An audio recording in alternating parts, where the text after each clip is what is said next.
A very good morning and welcome to SABC News featuring nothing but rolling election coverage. And as you know, it is day 2 of that very important vote counting. We are still stationed right here at the Action Center. That is The Rock, right here at Galega in Midrand. I am Alicia Ntlantla-Jali. Stay with us as we get to unpack some of the latest developments that have taken place throughout of the day. I will be joined by various of our, of course, journalists as well as analysts right here in studio to further unpack and also just to make sense of some of the results that we have seen. We are now officially, like I said, into day 2 of vote counting. First initial results started trickling in yesterday round about this time.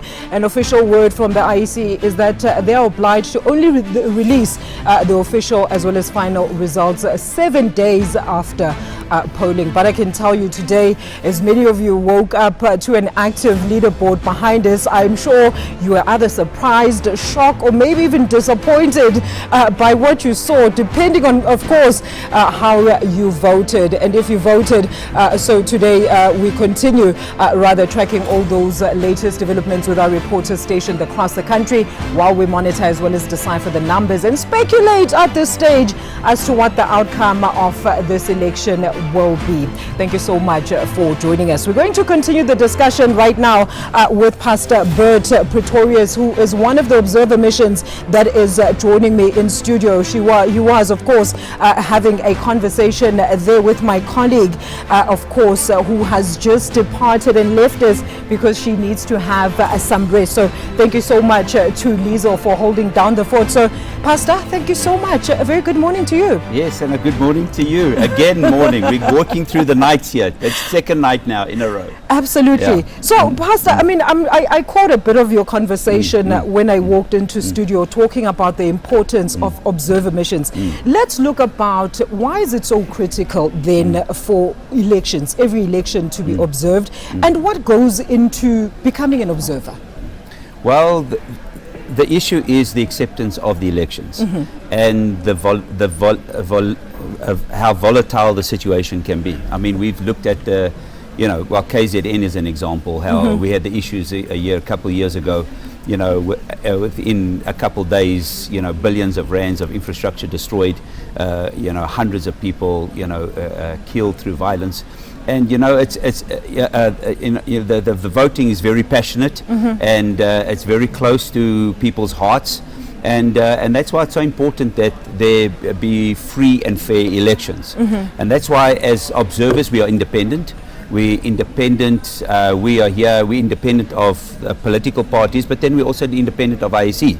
We're also here to check IEC. We're here to check their processes and their systems, and to make sure everything is working, and then to compile a report of what happened. Now, Pastor, I mean, I'm sure you saw with the various reports starting from the day of special voting that there were quite a few incidences in relation to this election. So, in totality, a lot of people are now starting to question the readiness as well as the preparedness of course, the IEC. But I'm interested in finding out what then is the type of report back that you actually give post, of course, all that observation in terms of how the systems and everything work, because we know there was quite a few issues this time around. Yeah, there were quite a few issues, and we had 900 urgent issues reported back to us. Look, in the context of 23,000 stations and 25 million people voting, mistakes are bound to happen. Mistakes are bound to happen. So we do understand that, but it doesn't mean we can't do better. And as I previously mentioned, just the time, late starts, that already is not good. Ballot boxes that were not there on time, and some of the staff not being there on time as well, and then confusion as to queue management and things like that. So if we take those things into consideration to start off, that needs to be dealt with. And then of course we know the verification management device gave some issues, and we know it could have been multiple things that has to be sorted out. And then of course with that you have only one device and one voter's roll per station, which means if you're occupied with somebody that's got an issue that maybe shouldn't have been there, you know, they're at the wrong station, now you're looking for the name, and now you're going through, you can't find the name, you know, so that can take up to 3, 4, 5 minutes. While that's taking place, everybody's waiting. You see, so all the problem issues, unfortunately, you know, there's not a place to. So I would say the biggest issue for me is that, because if the verification doesn't take place, then you can't do anything else. Yeah. So the big issue for me was the verification process.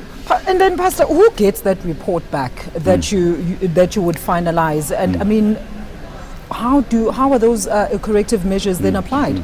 Well, I think you know, that's where the IEC is, you know, very competent. You know, we'll give a formal report as far as. So it's not a day-to-day engagement with the IEC pertaining to some of the issues that you've been observing throughout the election period.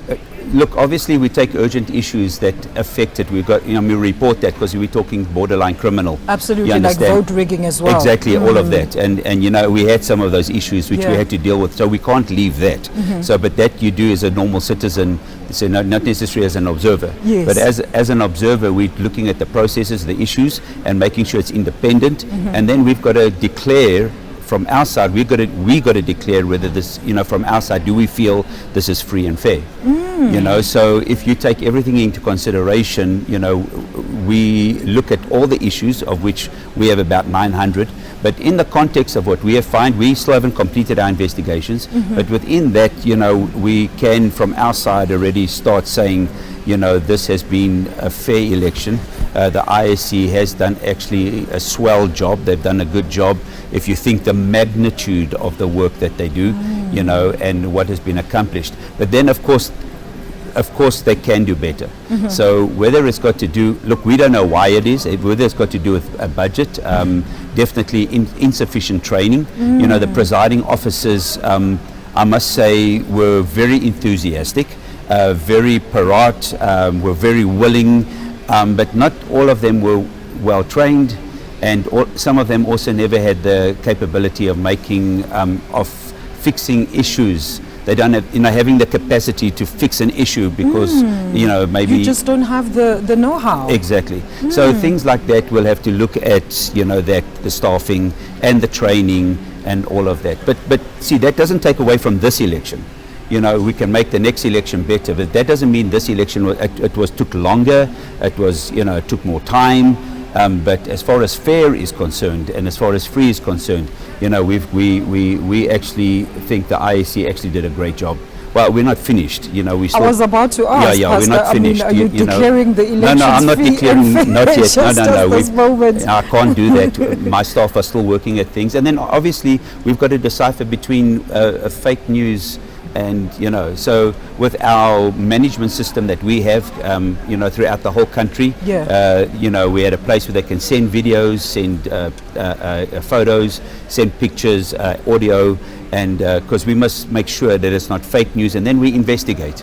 You know, we interview, we investigate to make sure. So when we're talking about 900, we're talking about 900 credible. This is not fake news stuff.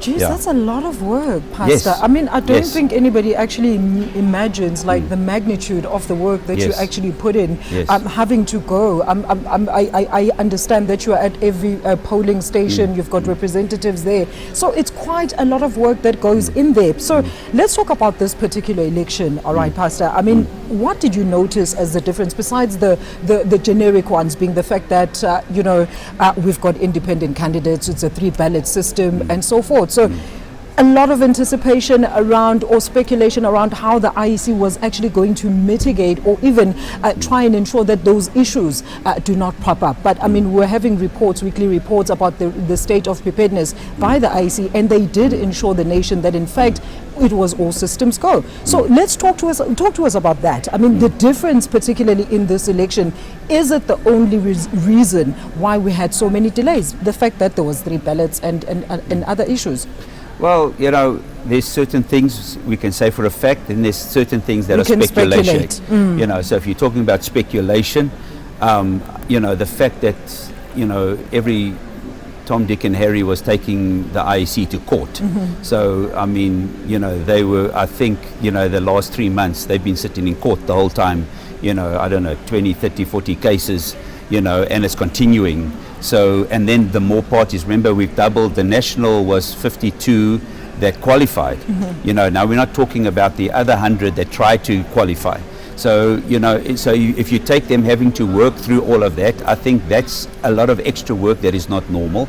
And then what I don't understand, but that's once again speculation, what I don't understand is that with all the extra stuff that they had a budget cut, so I don't know how they managed to do that, so their budget was cut, so yeah, so whether it could have been that, but like you hear the commissioner, the CEO, I mean, he said they managed to do it within the confounds, of the money that was provided for them to do it, so which means, wow, they did a great job. If you compare it to last election, this election is bigger, they did it with less money.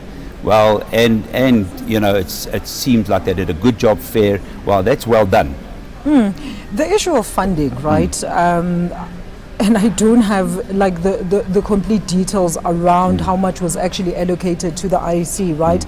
But I think judging from some of the conversations that were going on throughout the day, certain amounts were actually in fact given to the IEC, and at some point they were asked in fact if they needed more money just to facilitate the upcoming elections, of course in anticipation of the major logistical issues that actually and technological issues that might arise. We had the experts that were voting, technology coming into play, and I remember asking this question that, I mean, we heard that all the votes that were being counted from the experts were actually going to be flown into the country. So one has to ask, like, why fly these things when we have technology, sophisticated technology, and also when we live in such a digital space? So all these questions come around. If the IEC then had felt that they had enough funding, so why then did they not want more money to ensure that these problems don't ensue? Yeah. Well, I hear what you're saying. You're asking the wrong person that question. I know, but we're speculating. But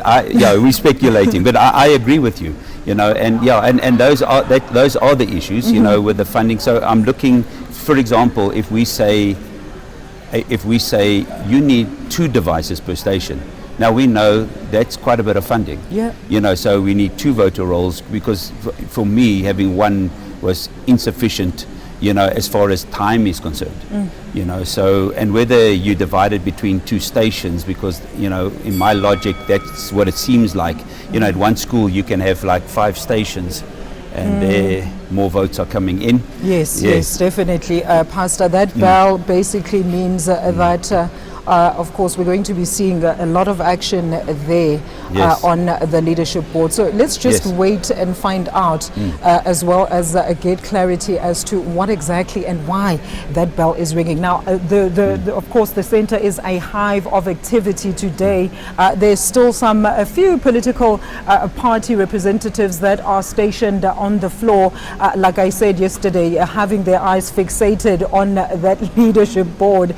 And after the results that we have been seeing trickling in this morning, I'm sure some of them would want to actually get a bed or I don't know, and sleep here at the Rock. So, Pastor, continuing with this discussion, what are some of the other things that you've observed that need addressing in these elections?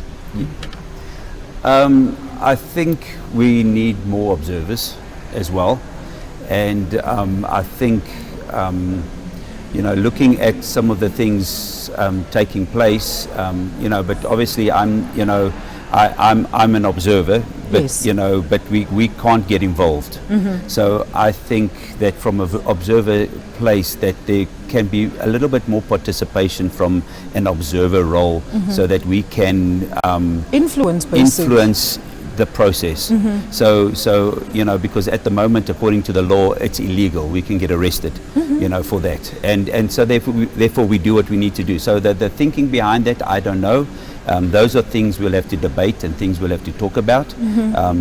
So I would have liked a little bit more, participation. And if they say, well, you don't want one person doing the same things, it might take away from the independence, then we must maybe get somebody else, like a monitor, for example. Yes, we have the agents. I think it's a good thing having the party agents in there, of course we had to, some of them were a little bit naughty and wearing the party regalia, and they were handing out t-shirts, and so some of them were naughty, but not most of them behaved, and took photos and were, and did their job. But there were some one or two of them we had to report, and they sorted that out. But I think I think that relationship, as far as that is concerned, is something that we need to discuss. So, and then maybe more observers, available, within the stations. Pastor, I mean, you made a very interesting point before we went to those stories. I mean, let's talk about those restrictions. This is something that I'm hearing probably for the first time. What are some of those restrictions that are actually bestowed upon you by the IEC in terms of what you can and cannot do? Well, as an observer, I think it's got to do with the dereliction of duties. So I think it's got to be very clear, and I do have an understanding for that. There's got to be a clear divide between, the IEC. They are doing the work. It's their responsibility. Yes. They are an independent organization as well. And it's their responsibility to make sure that the system works and the system flows. And as an observer, we are there to check, so we're not there, we cannot manage the IEC staff. So, once again, that would be an issue. So if we interfere within their work, then you've got an issue of, who's in charge of who and who's responsible for who. So we can't be responsible for IEC staff. We're there to check. So if we take responsibility, then actually we are working for them.